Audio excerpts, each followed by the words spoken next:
Bienvenue dans cette nouvelle vidéo. Aujourd'hui, on va parler longueur de focale et on va parler focus sur un graveur CO2.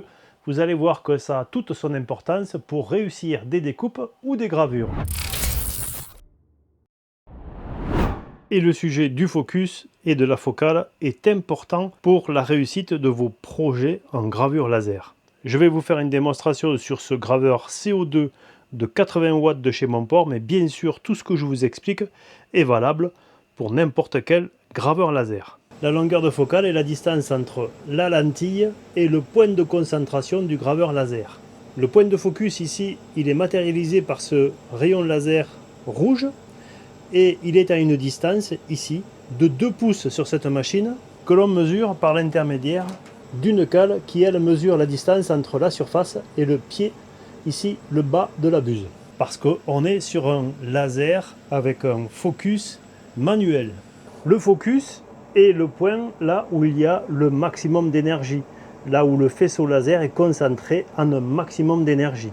Le cône de concentration donne un point de concentration du laser à une hauteur bien déterminée, mais dans les faits, on règle le focus à l'écran. On va dans le menu et on va bouger l'axe Z. Et ensuite avec les touches ici, on va descendre la table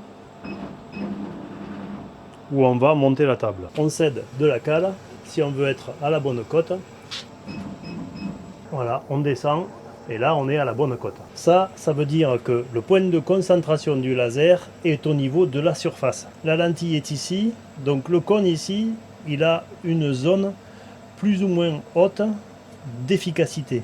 Il n'est pas efficace que sur un plan, il est efficace sur une certaine épaisseur. Ce qui est intéressant ici, on le verra par la suite, c'est de déterminer quelle est cette épaisseur d'efficacité, quelle est cette cote mini-maxi par rapport au focus théorique qui garde la même puissance.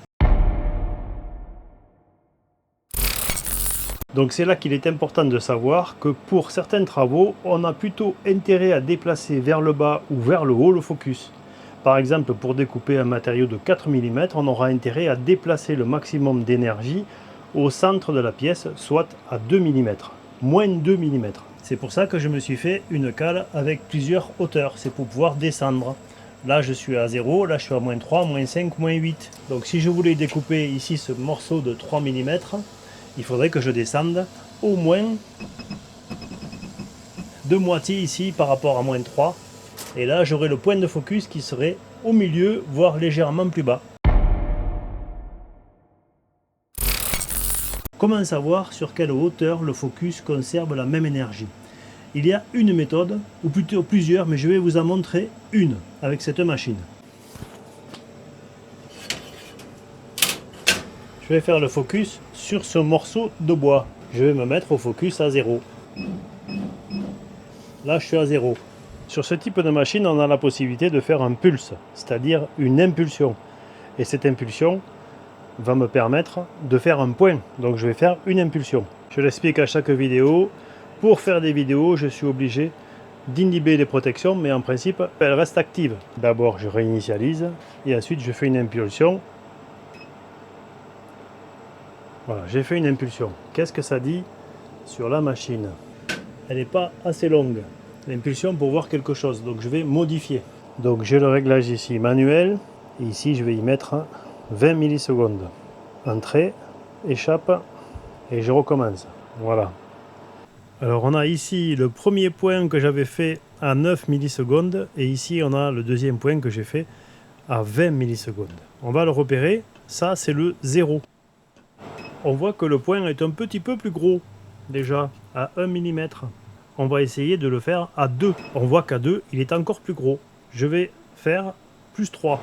Voilà, plus 3 ça continue de grossir, donc ça semble assez régulier.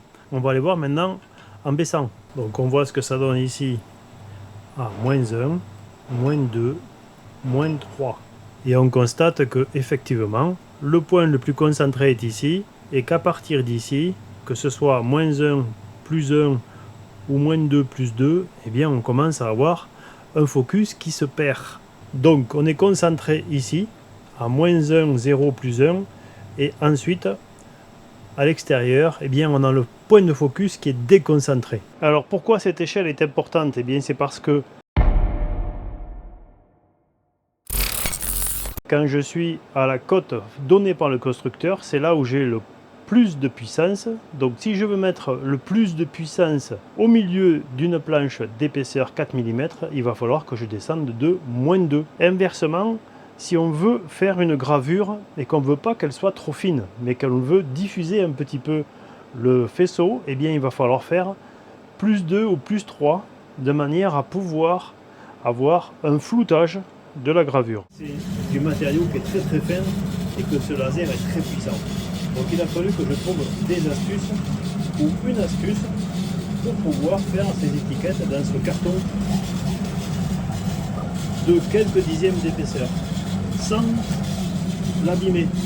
Et ces informations sont importantes si on veut comprendre comment fonctionne son graveur laser. J'espère avoir été clair sur ce sujet du focus et de la longueur de focale.